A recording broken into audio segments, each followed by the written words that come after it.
तुम लेजी नहीं हो, प्रोक्रेस्टिनेटर नहीं हो, ना ही कोई फेलियर हो। What if I told you your life is running on the basis of a hidden program? एक ऐसा कोड जो लिखा है तुम्हारे पास्ट, तुम्हारे फियर्स और फेलियर्स की वजह से। And the worst thing is you don't even know you are trapped in it. लेकिन आज हम इस कोड को ब्रेक करेंगे। Hi, I am Kritika, a secondary student from NIT के Surathkal. This is my another video जिसमें मैं greatest insights शेयर करने वाली हूँ साइको साइबरनेटिक्स के, the best seller of all times. Starting with chapter number 1, the rubber band life. Every new year, every Monday, every second chance you have ever given to yourself, तुमने खुद से नए promises किए होंगे, नए resolutions लिए होंगे, trackers, planners, ये सब कुछ बनाया होगा और सोचा होगा कि इस बार तो मैं सब कुछ बदल दूंगी, खुद को, अपनी लाइफ को, सब कुछ। लेकिन कुछ 1 या 2 दिन ट्रैक पे रहे होगे, 1 हफ्ते ट्रैक पे रहे होगे, उसके बाद क्या हुआ? सब कुछ बैक टू नॉर्मल हो गया, back to the very version you were trying to escape. ऐसा क्यों हुआ?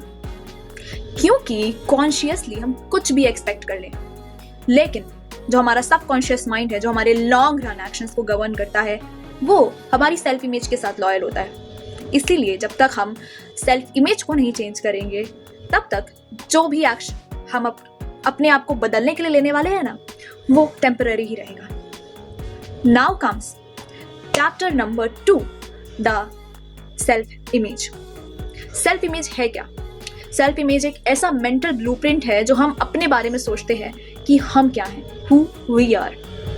डॉक्टर मैक्सवेल माल्ट्ज, जो कि साइको साइबरनेटिक्स के ऑथर हैं, वो एक प्लास्टिक सर्जन थे और फिलोसोफर भी थे।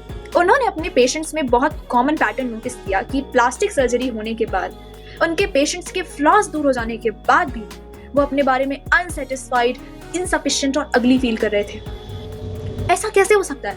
जरा सोचो, जब सब कुछ बदल गया फिर भी वो अपने बारे में अगली कैसे फील कर सकते हैं? डॉक्टर मैक्सवेल माल्ट्ज ने ये समझने की कोशिश की और इससे उन्होंने 2 डिस्कवरी की। पहली ये कि हमारी सेल्फ इमेज ही है जो हमारे एक्शंस, हमारे इमोशंस, हमारे बिहेवियर, इवन हमारे टैलेंट्स को गवर्न करती है। और दूसरा ये कि सेल्फ इमेज एक थर्मोस्टैट है जो कि हम जब भी कोई एक्शन खुद को बदलने के लिए ले रहे होते हैं, हमें बैक टू नॉर्मल खींचने की कोशिश करती है।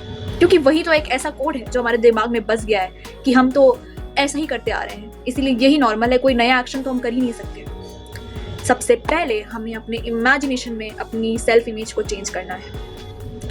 Moving on to chapter number 3, the servo mechanism, your built in success mechanism. सुन के अटपटा लगा? नहीं लगना चाहिए, क्योंकि हमारा जो ब्रेन है वो एक गोल सीकिंग डिवाइस है। सबको पता है, वो एक गाइडेड मिसाइल की तरह है जिसको तुम जो भी इमेज पकड़ा दोगे, चाहे फिर वो पॉजिटिव हो या नेगेटिव, वो रिजल्ट के डायरेक्शन में एक्शंस लगाने लग जाएगा, एक्शंस करने लग जाएगा, हमारा बिहेवियर, हमारा मोटिवेशन उसी डायरेक्शन में देने लग जाएगा। ये सबको नहीं पता होता है। अगर तुम ये सोचते हो अपने बारे में कि मैं तो हमेशा प्रोक्रेस्टिनेट करता हूँ, then my friend you will always end up sabotaging yourself. If you think I am very bad at relationships, then you will unconsciously choose a partner who confirms it. Thirdly, अगर तुम ये सोचते रहते हो कि मैं तो हमेशा ही फेल होता हूँ या फिर मैं सक्सेस तो अचीव कर ही नहीं सकता, then you will end up finding all the possible ways to get fail. सच में ऐसा ही होता है। इसीलिए सबसे पहले अपने इमेजिनेशन में अपनी सेल्फ इमेज को सुधारना बहुत ज़रूरी है। सही थॉट्स अपने बारे में प्लांट करने ज़रूरी हैं। इसीलिए साइको साइबरनेटिक्स का जो बेस्ट, मोस्ट इम्पॉर्टेंट आइडिया है वो है chapter number 4, the theatre of mind. Imagine yourself living as your ideal version. Recreate how your ideal version lives. जरा सोचो, कौन रोक रहा है तुम्हें? अगर तुम कॉन्फिडेंटली सबसे बात करोगे, किसको पता है कि ये इंसान कॉन्फिडेंट है या नहीं? तुम प्रिटेंड कर सकते हो, और जब तुम प्रिटेंड करना स्टार्ट कर दोगे, विद टाइम तुम्हारा माइंड उसे मान लेगा कि you are your confident self. क्या बुरा कर रहे हो तुम अपने साथ? क्यों डरते हो किसी से कि अरे ये क्या सोचेंगे, क्या नहीं सोचेंगे? Who cares? You have to improve your life. हमारा दिमाग एक विविड इमेजिनेशन और रियलिटी में अंतर नहीं कर सकता। इसलिए जब हम इंटेंसली सक्सेस को इमेजिन करते हैं तो हमारा माइंड उसे सच मान लेता है। तभी हमें अपने सपने जब हम देख रहे होते हैं सोते टाइम तो वो सच लगते हैं, जबकि वो इमेजिनेशन से ज़्यादा और कुछ नहीं होते। फॉर एग्जाम्पल, अगर तुम्हें स्टेज फियर है लेकिन तुम स्टेज पे बोलना चाहते हो, तो खुद को स्टेज पे बोलते हुए इमेजिन करो, कामली, कॉन्फिडेंटली।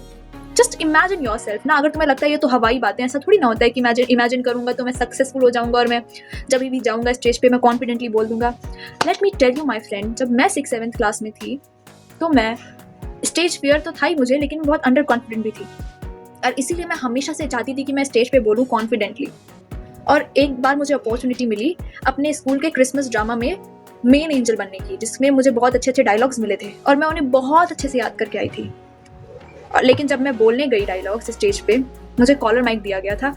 हज़ारों बच्चों को अपने आगे देख करके, अपने टीचर्स, अपने फ्रेंड्स को अपने आगे देख करके मेरा सारा का सारा इंथुजियाज्म, एक्साइटमेंट बेकार हो गया।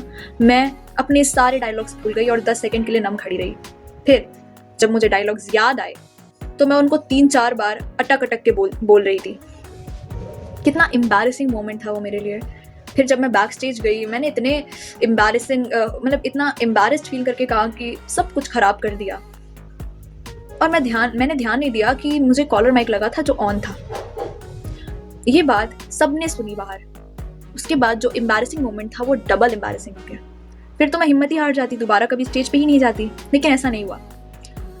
मैंने इमेजिन किया खुद को कि अगर मैं अच्छे से बोल रही होती तो कितना अच्छा बोलती, लोग मेरी तारीफ करते, मैं कितनी क्यूट लगती स्टेज पे, प्रिंसिपल्स वगैरह मुझे बुला करके मुझे प्रेस करते, चॉकलेट देते, इतना अच्छा एक्ट करती मैं तो, एकदम रियल फेरी की तरह। बहुत कुछ इमेजिन किया, और क्योंकि इतना ज़्यादा वो मोमेंट मेरे दिमाग में स्टक हो गया था एम्बैरेसिंग एक्सपीरियंस की वजह से, कि मैं बार बार चाहती थी कि कुछ तो अच्छा होना चाहिए, ऐसा अच्छा होता तो कितना अच्छा होता। और नेक्स्ट ईयर मुझे सेम रोल मिला क्रिसमस ड्रामा के टाइम पे, and this time I aged. जैसा सोचा था वैसे ही हुआ। मेरी हेड मिस्ट्रेस ने मुझे स्पेशली बुला करके चॉकलेट दी थी कि you did it very well. अब जो कॉन्फिडेंस आया मुझे, उसके बाद मैंने स्पीचेस में, डिबेट्स में आराम से पार्टिसिपेट करना स्टार्ट किया। धीरे धीरे स्टेज फियर तो चला ही गया। इनफैक्ट अपने कॉलेज के फर्स्ट ईयर में मैंने इंजीनियर, टेक्निकल फेस्ट और इंसिडेंट, जो कि इंडिया का 2nd लार्जेस्ट कल्चरल फेस्ट है, दोनों के प्रो शोज होस्ट किए। और ये पॉसिबल तभी हो पाया क्योंकि मैंने बहुत छोटी उम्र में अपने स्टेज फियर को बीट कर दिया था। लेकिन शुरुआत एक इमेजिनेशन से हुई थी। इसलिए champions not only just built their physique और champions just not only train their bodies but they train their mind. और तुम्हें भी वही करना है, मैं भी वही करती हूँ। Moving on to chapter number 6, the habit of relaxed success and happiness. Happiness expect करने से नहीं आती, चेस करने से नहीं आती, बल्कि सही प्रैक्टिसेस करने से आती है और सही स्ट्रगल्स चूज करने से आती है। हैप्पीनेस एक्चुअली एक वर्थ वाइल फीलिंग है जो कि रैंडम प्लेजर्स में नहीं मिल सकती। रैंडम प्लेजर्स में इंस्टेंट ग्रेटिफिकेशन हो सकता है, लेकिन लॉन्ग टर्म हैप्पीनेस कभी नहीं आएगी। इसके बारे में बहुत डिटेल में मैंने बताया है the subtle art of not giving F वाले वीडियो में, you can go and see that there. लेकिन जो रिलैक्स सक्सेस है, ये तुम्हें जान के हैरानी होगी कि इसका फिजिकल वर्ल्ड सक्सेस से लेना देना नहीं है। ये वो सक्सेस है जो हम खुद को इमेजिन करते हैं हमने अचीव कर ली है। हमें खुद को रिलैक्स करना है, अपनी बॉडी को रिलैक्स करना है और इमेजिन करना है अपने आप को एज आवर आइडियल सेल्फ। और जब हम खुद को ऐसा इमेजिन करने लगेंगे, धीरे धीरे हमारा माइंड इसको सच मान लेगा। माइंड एक्चुअली थोड़ा बेवकूफ है और हम इसको ऑल इज वेल कह के मना सकते हैं। Just believe in yourself. If you had some bitter experiences at speaking, just say yourself कि I had some bitter experiences at speaking, but I can definitely learn to speak better. जब तुम इतने consciously अपने thoughts को analyse कर लेते हो, तो यहीं से रेशनल थॉट जनरेट होता है, जो हमारे प्री एग्जिस्टिंग अजम्पशंस को, बिलीव्स को क्वेश्चन करना शुरू करता है। जो भी बिलीफ हम अपने बारे में होल्ड कर रहे होते हैं, वो हमें मिला कहाँ से होता है? किसी मोमेंट से, किसी की इंसल्ट से, या किसी की कमेंट से। तो किसी का कमेंट कैसे डिसाइड कर सकता है कि हम कैसे हैं, हमारी पर्सनालिटी कैसी है? वो तो उसका ओपिनियन है ना, और उसका ओपिनियन कुछ भी हो सकता है। क्यों वो हमें नेगेटिव ओपिनियन देगा तो हम उसे एक्सेप्ट कर लें? पॉजिटिव तो नहीं करते हो इतनी जल्दी, नेगेटिव क्यों कर लिया? इस तरह से सोचना ही एक रेशनल थॉट होता है।